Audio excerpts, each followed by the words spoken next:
अस्सलाम वालेकुम dear students.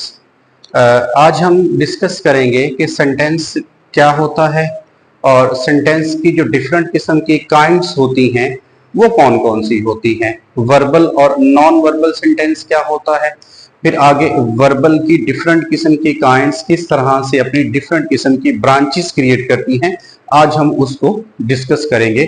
तो आइए हम अपने लेक्चर का आगाज करते हैं। सबसे पहले हमें पता होना चाहिए कि बेसिकली ये सेंटेंस होता क्या है।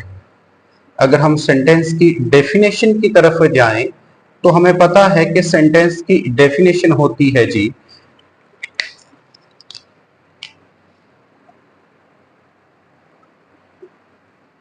a group of words, a group of words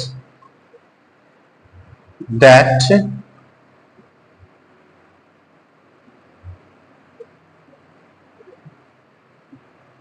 expresses a complete thought, that expresses a complete thought or idea। हम इसे क्या कहते हैं, सेंटेंस कहते हैं।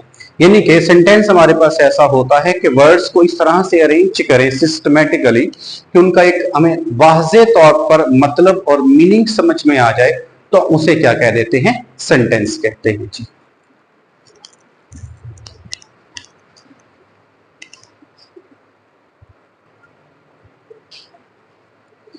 तो ये हमारे पास सेंटेंस की डेफिनेशन है। ये क्या है जी, हमारे पास सेंटेंस की डेफिनेशन है।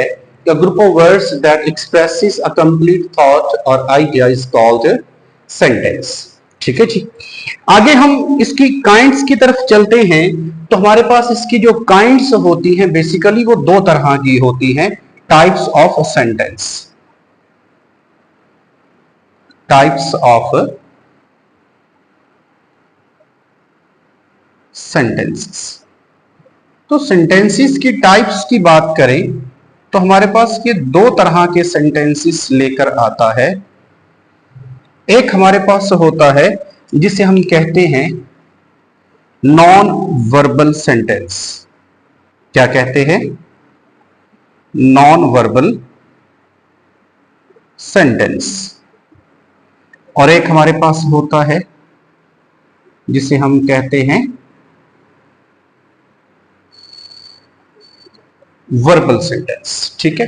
नॉन वर्बल सेंटेंस बेसिकली हमें बताता है कि जिसमें एक्शन नहीं हो रहा होता, एक सिंपल सी इंफॉर्मेशन होती है। जैसे हम कह सकते हैं जी, वी आर मुस्लिम्स। ठीक है। हम कह सकते हैं there are 40 students in the classroom. हम कह सकते हैं जी, अल्लाह इज वन। तो इनमें किसी किस्म का कोई एक्शन नहीं हो रहा होता, जस्ट एक इंफॉर्मेशन बताई जा रही होती है। और एक्शन के लिए चूंकि हमें वर्ब की जरूरत पड़ती है, इनमें चूंकि हमारे पास वर्ब यूज नहीं हो रही, इसलिए हम इन्हें क्या कह देते हैं, नॉन वर्बल सेंटेंस कहते हैं। और वर्बल सेंटेंसेस वो सेंटेंसेस होते हैं जिनमें कोई ना कोई एक्शन हो रहा होता है। एक्शन कैसे हो रहा होता है, जैसे I am delivering a lecture, मैं लेक्चर डिलीवर कर रहा हूं, तो ये भी एक क्या है, एक्शन है। वी वर्शिप ओनली वन अल्लाह, हम सिर्फ एक अल्लाह की इबादत करते हैं, तो ये भी क्या है, एक एक्शन होता है। आगे यही वर्बल सेंटेंस जो होता है ना, डिफरेंट किस्म की काइंड्स में क्रिएट हो जाता है। सॉरी, क्रिएट नहीं होता, डिफरेंट किस्म की काइंड्स के में डिवाइड हो जाता है। ठीक है। तो वर्बल सेंटेंसेस की बात करते हैं तो बेसिकली ये जो वर्बल सेंटेंस होता है ये दो तरह की काइंड्स क्रिएट करता है। एक इसकी काइंड्स होती हैं अकॉर्डिंग टू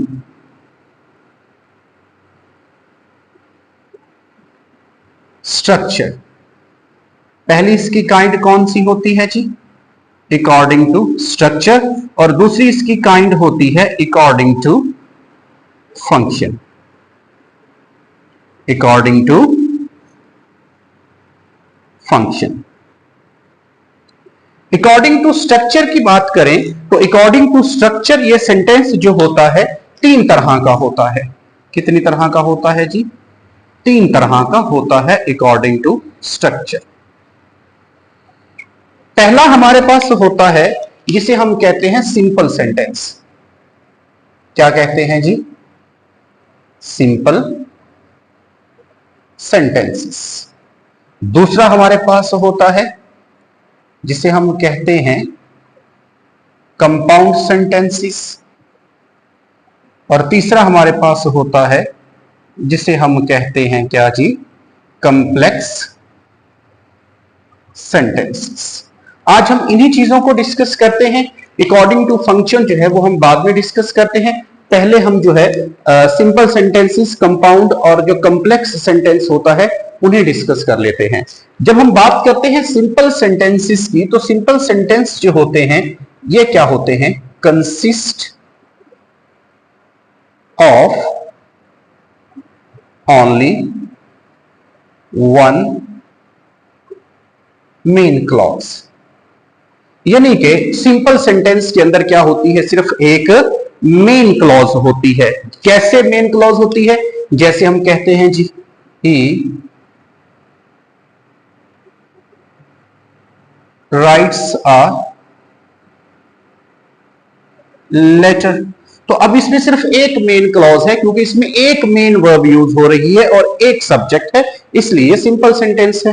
जब हम कंपाउंड सेंटेंसेस की बात करते हैं तो कंपाउंड सेंटेंस जो होते हैं वो क्या होते हैं, consist of two main clauses bye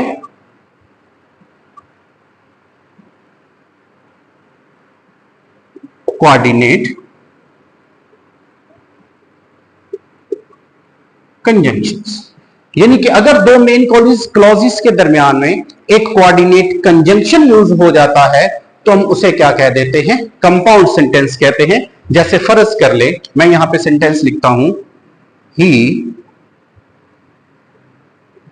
rights a letter and I read a book। He writes a letter and I read a book। अब इस सेंटेंस में देखें तो ये हमारे पास जो एंड यूज हो रहा है, बेसिकली ये कोऑर्डिनेट कंजंक्शन है। तो दो मेन क्लॉजेस के दरमियान में अगर कोऑर्डिनेट कंजंक्शन यूज होता है तो हम उसे क्या कह देते हैं, कंपाउंड सेंटेंस कह देते हैं। And the last one is complex sentence. Complex sentence क्या होता है, हम इसको डिस्कस कर लेते हैं। कंप्लेक्स सेंटेंस में हमारे पास होता है जी, consist of one main clause and one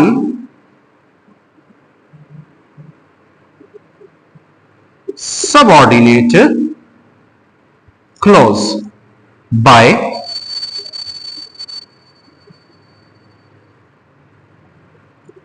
subordinate conjunction। यानी कि एक मेन क्लॉज और एक सबऑर्डिनेट क्लॉज जो है वो अगर जुड़ी होगी, कंबाइन होगी, कनेक्टेड होगी सबऑर्डिनेट कंजंक्शन के जरिए से, तो हम उसे क्या कहेंगे, कंप्लेक्स सेंटेंस कहेंगे। जैसे फर्ज करें, मैं यहां पे एग्जांपल लिखता हूं, when I entered the house, my son was sleeping। When I entered the house my son was sleeping. अब इस सेंटेंस में अगर देखें तो ये हमारे पास व्हेन जो यूज हो रहा है, ये यूज हो रहा है एज ए सबऑर्डिनेट कंजंक्शन के तौर पर। किसके तौर पर यूज हो रहा है, सबऑर्डिनेट कंजंक्शन के तौर पर। और सबऑर्डिनेट कंजंक्शन के तौर पर यूज हो रहा है when I entered the house, तो ये हमारे पास सबऑर्डिनेट क्लॉज हो गई। माय सन वाज स्लीपिंग, ये मेन क्लॉज हो गई। और सबऑर्डिनेट क्लॉज और मेन क्लॉज जब सबऑर्डिनेट कंजंक्शन के जरिए से जुड़ते हैं तब हम इन्हें क्या कह देते हैं, कंप्लेक्स सेंटेंस कहते हैं। एक इंपॉर्टेंट चीज याद रखिएगा कि कंप्लेक्स सेंटेंस के अंदर जरूरी नहीं है कि हम सबऑर्डिनेट क्लॉज ही पहले लिखेंगे। हम अगर चाहें तो मेन क्लॉज पहले लिख लें और सबऑर्डिनेट क्लॉज बाद में लिख लें, हम चाहें तो सबऑर्डिनेट क्लॉज पहले लिख लें और मेन क्लॉज बाद में लिख लें। सेंटेंस ग्रामेटिकली दोनों तरह से सही होगा। फर्क सिर्फ क्या होता है कि अगर सबऑर्डिनेट क्लॉज पहले यूज करते हैं तो जहां सबऑर्डिनेट क्लॉज एंड होगी वहां हम एक कॉमा पुट करेंगे, और जहां पर हमारे पास मेन क्लॉज पहले आ जाएगी और सबऑर्डिनेट क्लॉज बाद में यूज होगी तब हम ये कॉमा यूज नहीं करेंगे। ये हमारे पास सेंटेंसेस क्या थे, स्ट्रक्चर के लिहाज से थे, तीन तरह के थे। The first one is simple sentence, the second one is compound sentence and the third one is complex sentence जो होता है। आगे हमारे पास वर्बल सेंटेंसेस की काइंड्स होती हैं अकॉर्डिंग टू फंक्शन। ये इंशाल्लाह हम नेक्स्ट लेक्चर के अंदर डिटेल के साथ सीखेंगे कि ये अकॉर्डिंग टू फंक्शन सेंटेंस कौन कौन सी टाइप्स लेकर आता है और ये किस किस तरह से फंक्शन करता है। तो उससे पहले हम लोग एक चीज समझ लेते हैं कि हमारे पास ये कोऑर्डिनेट कंजंक्शंस क्या होते हैं। इन चीजों के बारे में भी आपको पता होना चाहिए। कोऑर्डिनेट कंजंक्शन बेसिकली कौन कौन से होते हैं ताकि हमें आसानी से पता चल सके और हम जान सकें कि कंपाउंड सेंटेंस कौन कौन सा होता है। तो ये हमारे पास है जी कोऑर्डिनेट कंजंक्शंस। मैं यहां एक लिस्ट बना देता हूं, ये आपको मदद करेगी कोऑर्डिनेट कंजंक्शंस को जानने के हवाले से।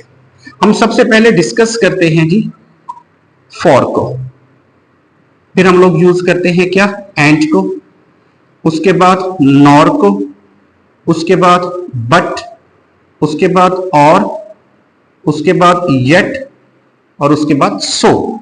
इसे हम क्या बोलते हैं, कोऑर्डिनेट कंजंक्शन कहते हैं। और नॉर्मली हम इसे याद करने के लिए एक टर्म ले लेते हैं, हम पहला लेटर ले लेते हैं हर वर्ड का और इससे हम एक वर्ड बना देते हैं और उसे हम कहते हैं फैन बॉयज। क्या कहते हैं जी, फैन बॉयज। स्टूडेंट्स इसे हम क्या कहते हैं, fan boys. F for, A for ant, N for not, B for but, O for or, Y for yet, S for so। इन्हें हम बोलते हैं कोऑर्डिनेट कंजंक्शन। अब अगर एक सेंटेंस के दरमियान में इनमें से कोई भी एक वर्ड यूज हो जाए तो हम उसे क्या कहेंगे, कंपाउंड सेंटेंस कहेंगे। आगे हमारे पास क्या है, सबऑर्डिनेट कंजंक्शंस होते हैं। क्या होते हैं जी, सबऑर्डिनेट कंजंक्शंस होते हैं। वो सबऑर्डिनेट कंजंक्शंस जो है मैं यहां पर लिख देता हूं, सबऑर्डिनेट कंजंक्शंस।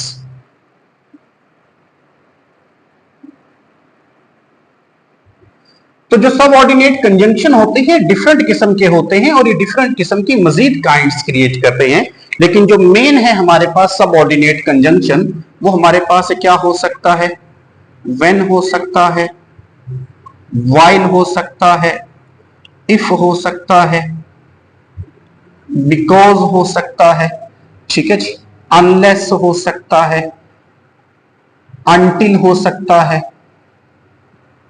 तो ये सारे के सारे क्या होते हैं, सबऑर्डिनेट कंजंक्शन होते हैं। अब इनके दरमियान में से कोई भी एक वर्ड यूज हो जाए किसी भी सेंटेंस के दरमियान में तो हमारा क्या होगा, कंप्लेक्स सेंटेंस होगा।